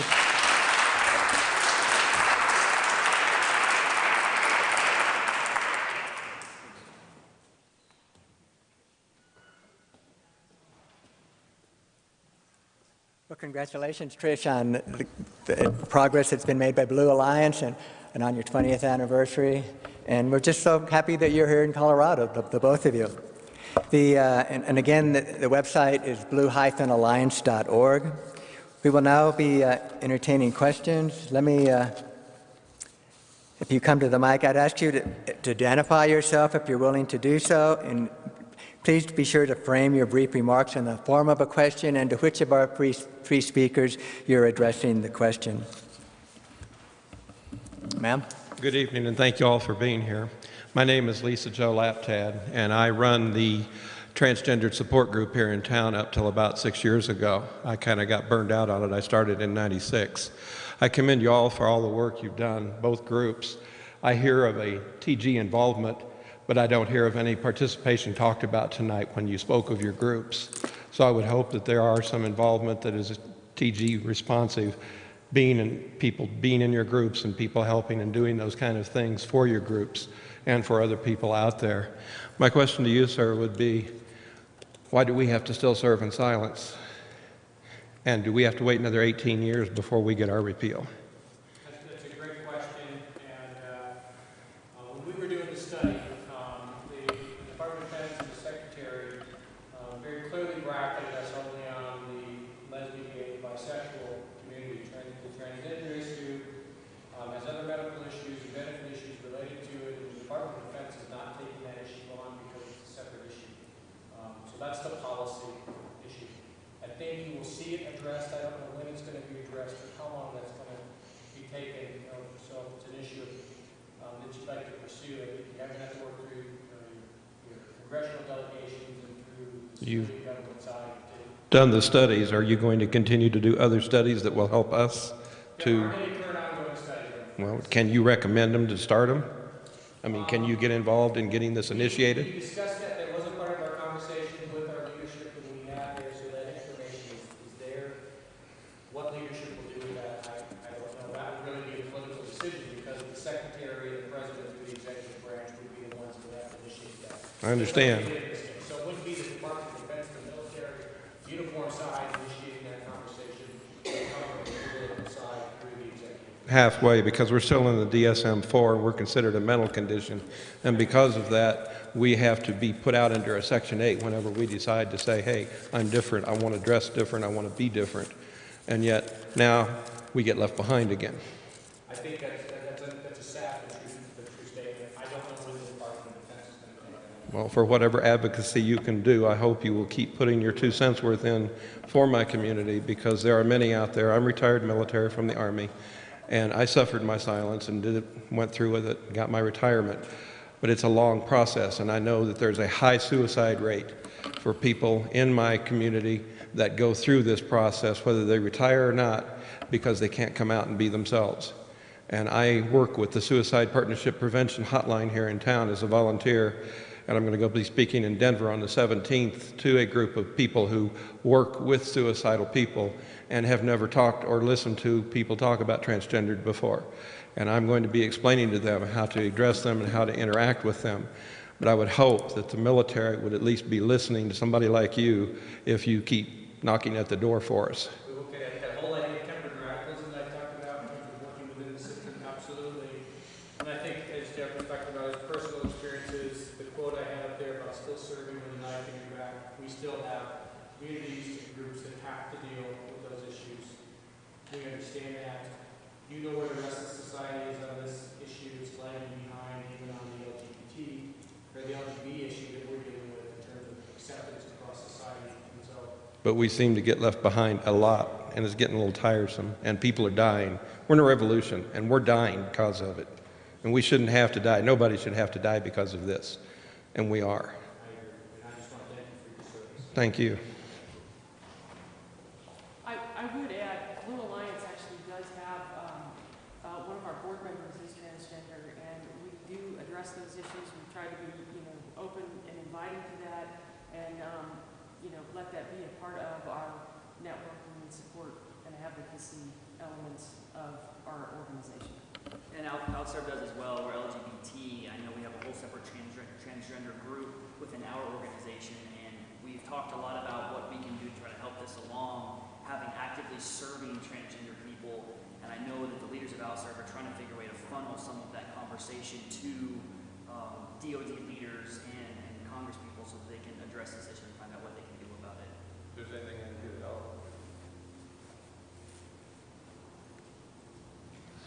I'm Lou Finney, Lieutenant Colonel Air Force, retired.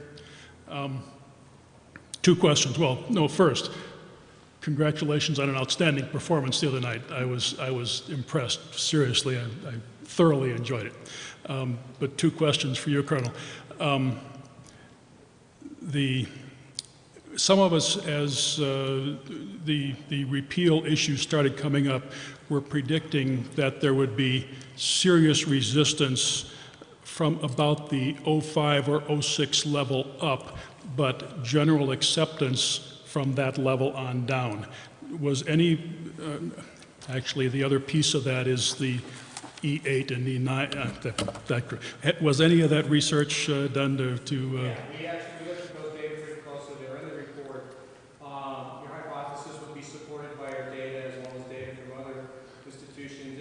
It's an issue across society in terms of as our older generations tend to have more resistance to this than younger generations. There are some generational differences. There are some changes in society that have happened over the years. But what we find is that resistance, one, the military values that we talked about, like General Amos's talk, yes. for that generation are just, if not more important in terms of the understanding of their allegiance to the oath of office, their allegiance to the civilian authority that oversees our military in this country. And so you did hear a lot of pushback beforehand. I have not heard that after. And we're involved, Steve and I have been involved with the Palm Center and the Research Center we're studying right now. There was a letter that was put out signed by 1,000 and some general officers, retired general officers. Before repeal, it said repeal would be a bad idea. Yeah. We are actually trying to go back out to that group and say, now that repeal has happened, we've seen the data, what do you think? How's it going? And we're hoping to see that they're actually picking up on the idea that this is working just fine. So you're right. We did, and actually in our senior enlisted corps, especially the senior enlisted corps within those really masculine, homogeneous groups tend to be the most resistant, have the most resistance. And sir, if I may, from personal experience, an E8 that I used to work with was still active duty, saw him in the store the other day, and he just said, "Jeff, I'm proud of you." The retired E8, Navy senior chief, nothing. I had to get approval to come speak here tonight, sent it to my civilian boss, who forwarded it to my Air Force colonel, who forwarded it to an Army 2-star, who then came back and said, "No, you need to get more approvals." And her email was just like, "Yeah, you need approval," and that was it. So from a personal experience, all the way up to at least a 2-star, I've seen absolutely zero issue with the older generation and the older generation military officers. That's an encouraging sign. But the other piece, actually for both of you gentlemen, in the military, promotion rates are everything. Is there anything going on currently that would look at promotion rates for those people who acknowledge a homosexual relationship or homosexuality as opposed to everybody else? It's going to be, we're too early in the process to see that. Yeah, that's a long-term. And I would imagine, now whether, in the Department of Defense, there's an organization called the OMI, it's the Defense Equal Opportunity Management Institute. They're out of Florida. They are the ones that do all the equal opportunity surveys and training and programs and so on. Whether that organization within the Department of Defense or civilian research from outside of the Department of Defense research that, I'm not sure, but I guarantee that somewhere down the road that will be a question that researchers are going to pick up on, and they're going to take a look at it and see if they can figure that out. It is much easier to do this research now than it was pre-Don't Ask, Don't Tell Repeal. As you can imagine, it's very difficult to study a topic when you can't even talk to the population that you want to study. At least now we can talk to that population, but as Trish even mentioned, that there are members, both in civilian as well as the military society, who are not comfortable coming out, who don't feel it's safe. And that's a population we still can't really address and have contact with. And it's going to take some time for us to get to that population as research. But there's no specific Department of Defense plan to study repeal in that manner. But I would imagine our equal opportunity officer, somebody else is going to pick that up. I would hope so. I guess my comment to that too would be, I was probably one of those statistics. It's not like I was, out to my unit, and I was in a reserve unit that was very much a family unit. But I mean, Gina and I were living together, so I think it was very, obviously assumed. I would tell you from a promotion standpoint, though, within the reserve structure. I mean, I left as a lieutenant colonel. I was close to maybe 06, and so the fact is, with repeal now, there are plenty of homosexuals that are at higher levels that have established themselves in their career, and that are going to get promoted based on who they are and who they've been known to be, irrespective of their sexual orientation. And so, hopefully, in fact, Ginger Wallace, Colonel Ginger Wallace, PIN.06 at the Academy, or at the Pentagon, Academy graduate, and she invited her partner of over 10 years to be at the promotion ceremony at the Pentagon.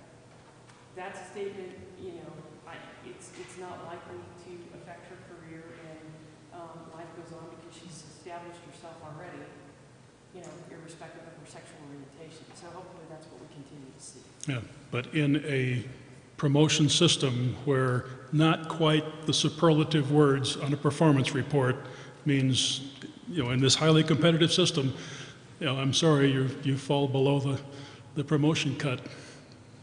It's subtle and it's easy. Yeah. It is, and all of our military services are downsizing right now, which makes promotion very competitive. We are separating very good people from the United States military at this point in time, quite frankly, because of budgetary constraints requiring us to do so. Regardless of what they've done and so forth. But I do want to be fair, that there is just as much concern from both directions. I have heard just as much concern from the conservative person of don't agree with this policy change, and that became public, they will be told they either have to toe the line and accept it, or they're going to be not promoted. As much as I've heard from the gay and lesbian community, we're worried that we're going to have that conservative boss who's not going to promote it. So this whole idea of promoting people on merit has to work both ways. Dr. Steve Sanders up here, he and I wrote an op-ed piece for the Air Force Times and published a couple of months back, and that's one of the points that he made is that, you know, the conservative anti-repeal person has to respect the gay and lesbian service member just as much as the gay and lesbian service member must respect that conservative anti-repeal person. It has to work both ways, or we will not be able to survive as a military. Thank you, all three of you. Thank you. I'm short, so this is going to be. Hi. My name is Dawn. My son is actively serving in the Navy at this point. He's in a homosexual relationship. My question is this, is how do you find out? He's just newly all this kind of stuff. So, and I'm new to it too, so I don't know a whole lot. But my question is this, is how do you find out? You know, I gave him the opportunity. He lives in Louisiana, so I gave him the opportunity I could ask any question he wanted, and he says, Mom, I don't have any questions. So I'm like, okay. So my question is, how does he, what resources are there for him if he's not even aware of them at this point? But as far as the Navy and that sort of thing, how do you find out what resources there are in the military for people that are in these relationships? And his concern, of course, is promotions, as that gentleman was saying, and his career and all the things that he wants to do as, you know, newly in the military the last 2 years. So how do I support him, but how do we find out if there are things, you know, places he can go, people he can meet? You know, he's saying he's having a hard time finding quality people to meet, and being stationed in New Orleans, all they want to do is drink and go crazy, and he's, you know, he likes that a little, but, you know, he wants other things too. So how do we find out what resources there are? I'm a little biased, but I think OutServe is a great resource for him. Right. You know, we are the Association of Actively Serving LGBT. We're primarily a Facebook group, but if you go to www.outserve.org, there's a listing of all the chapters. I know there's a Louisiana chapter that you can email to get some more information. And that's primarily what we're trying to do is, you know, we're trying to figure out kind of what our role is. And even when, you know, in the Air Force, there's something called Right Start. When someone gets to a new base, they have to go to a half day of briefings, you know, things about the area and all that kind of stuff. We're trying to work, you know, LGBT talk into that thing. Hasn't happened across the entire United States yet, but starting there would definitely be a good resource just to try to find other people in his area that are serving, what they've encountered. Now, as my experiences in Colorado, you'll have that group that just wants to go drink and party. But, you know, it does kind of get some other resources as well. You know, you can sign up for the mailing list. Anybody can sign up for the mailing list. But then if he wants to join the Facebook group, you know, he just needs to send an email to louisiana@outserve.org and can get him hooked up that way, and that should help him out. Okay, thank you. I had no one else has a question. I had one. Gary, are you familiar during the 18 years of Don't Ask, Don't Tell if any or many Air Force Academy cadets were expelled for being gay or lesbian? I'm going to ask our alliance folks that because they might have a better connection to that. It's not very publicly made. It's not something that garners a lot of press. No, it doesn't garner a lot of press in the local community, but I mean, geez, right off the top of my head, I can go through one a year after my 4 years in the academy. I think that my biggest sense of relief in terms of repeal of Don't Ask, Don't Tell was truly for cadets at the Air Force Academy, because I think that age group, that's a lot of where you figure out your sexual orientation, and I think that it's probably, in my personal opinion, since I lived through it, probably the most god-awful place to ever go through that whole process. So, you know, the spotlight, I mean, when you walk in the door, the only thing that you want to do from the very day that you walk into the Air Force Academy is graduating the place. And yet you're dealing with, you know, all these other issues. And so the psychological and emotional and the mental burden that goes along with that is huge. And so in my time at the Air Force Academy, it was exponentially worse. I mean, I think it was predominantly more with women than it was with men. It was, like I said, literally at least one a year knowing of discharges. So it was, I think obviously with the repeal of Don't Ask, Don't Tell, the Academy is beyond that, but it doesn't negate the need for the support, services, and that networking to help those cadets as they go through that process. Because, look, the military is new in terms of dealing with this policy and how this all goes. And so it's just so important. And that's why, Rural Alliance is just jumping and taking another step with it. But it's really so important in terms of being there for those cadets for that very reason.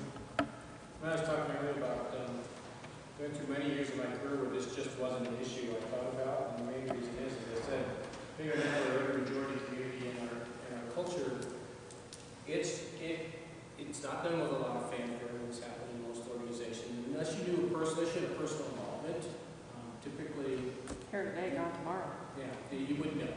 They just weren't there. So it could be for a variety of reasons. There'd be rumors, but a lot of times you just didn't. Sure. A final question. I understand approximately 14,000 service members were separated under Don't Ask, Don't Tell for being gay or lesbian. Is there any provisions being made that would facilitate their returning, those that wish to, or some kind of compensation for the loss they suffered? No compensation, and the United States government, when it changes personnel policy, does not compensate people for what would be perceived as injustice under the new personnel policy versus the old. So that's not an issue, and that cannot happen. Doesn't bar people from filing suit. People can always file suit. I'm sure we will see cases brought up. The legal minds I've talked to suggest that to sue the federal government on changing personnel policy is a very difficult road and probably will not be successful. There's no special provision. So here's the guidance. We just had actually within the last couple of weeks the first Air Force member return under tech sergeant returned back to the military who was separated under Don't Ask, Don't Tell, and reapplied and came back on active duty service. And the way it was set up for this was because your sexual orientation is a personal and private matter. If you were separated under Don't Ask, Don't Tell, and that was the only reason for your separation, in other words, there weren't other legal issues involved, such as drunken disorderly conduct or something else that created a less than honorable discharge in your record. So if you were separated under Don't Ask, Don't Tell, it was an honorable discharge, and there was a code on your discharge form that identified you as being separated under that policy. That no longer matters, so if you want to rejoin the military, you are on the same footing as any other service member who left the military who wants to rejoin. So for example, if I leave the military, because I'm just tired of this deployment lifestyle, I don't want to do it anymore, I'm going to go work at Uncle Ben's Lumberyard back home. I go back and I found that Uncle Ben's Lumberyard has a going out of business sale sign on it because the economy's going into tanks, and I think, that military job really wasn't so bad after all, at least I had a paycheck. I can be applying the same status to the person that was separated from Don't Ask, Don't Tell. As long as the Air Force has a need for my services and they have a spot for me, then I have the same chance of getting on board as anybody else from that group. Is there a time frame involved in that process? There's age limits like we have in the military in terms of how old you can be to serve and so on, but no, it's the same process. Any other service member who is separated, changed their mind, and wants to come back on service, it doesn't matter. As long as there's not any, wrongdoing in that past. Great. Could I ask people that for a show? I'm sorry. Did you have an answer? No, there was no. Oh, I'm sorry.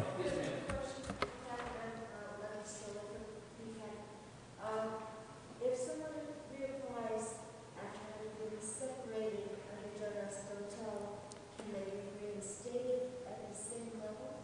It depends on it's the same rules for everybody. So usually you come back in the same grade that you left. So you don't get, like I was out for 5 years, so I don't get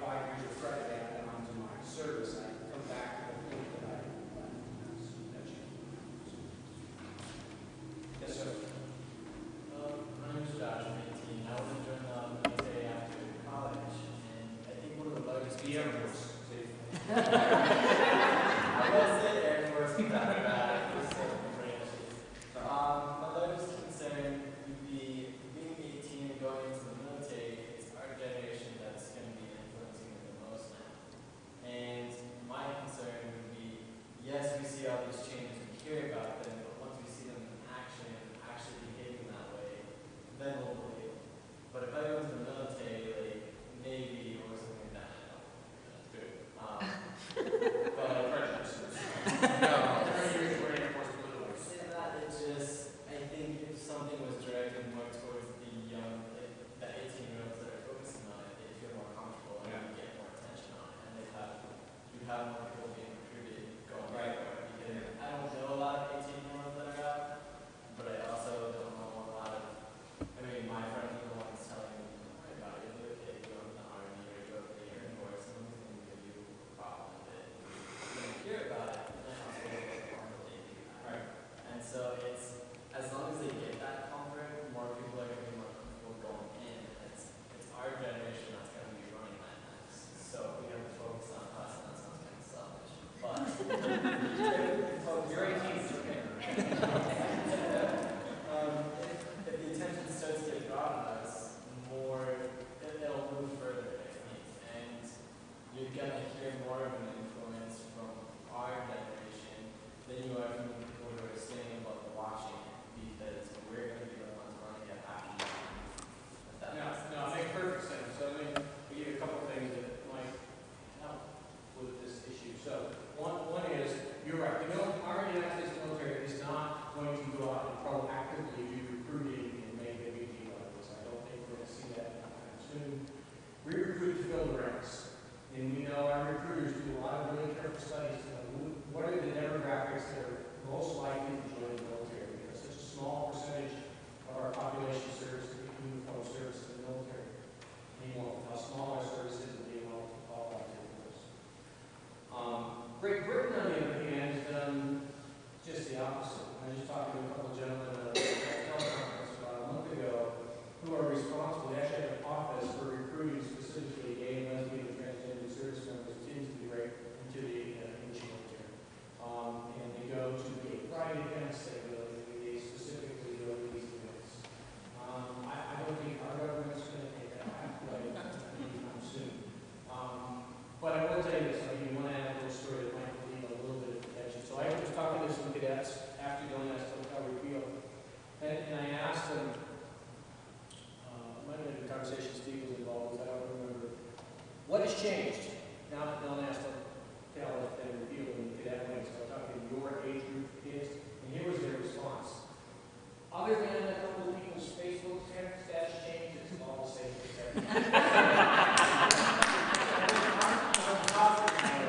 Our generation wasn't easy. Yeah. I mean, 10 years ago going to the military, I wouldn't have even come to a meeting like this and said something. Good for you. And I will say this too, that this is not a military issue. There are college campuses too. With this one, they're susceptible to bullying based on issues such as sexual orientation. And it's the case around our society. It's going to be the case in our society for a while. It's an issue we're going to have to grapple with. There's a lot of things that are out there that are dealing with these issues. It's a societal issue. It's not just a military issue. So it's one issue. And while people of your age, in general, on average, are much more accepting, and that's what we tend to get. It's like, what's the big deal? I think that would fit us a lot. Why are you even taking my time talking about this? This is not an issue for me. But the fact is, it is an issue for some people who are 18 years old. Even though it's not an issue for as many people as well when I was 18. Thanks for the great questions. We're about to conclude now. Could I ask all of those, could I ask you to stand if you're currently or formerly an Air Force Academy cadet or graduate, or if you were on the faculty or staff at the Academy?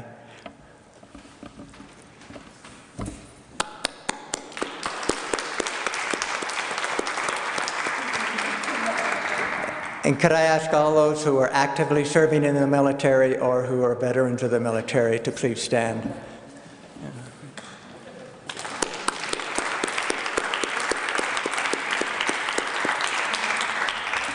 Thank you so much for your service and dedication and the sacrifices you made to our country. We are deeply in your debt. As I began the program, I said it was our hope that there would be very respectful and thoughtful dialogue would ensue, and that it would be expected that we would all depart the event far better informed on this topic, and most feeling far better about the implementation of the repeal, confident that our deeply held reviews remain fully respected. I think we have achieved that goal, and I thank you for that. Let me mention that the P-Flag as host has provided a ton of cookies in the back of the church there, homemade cookies.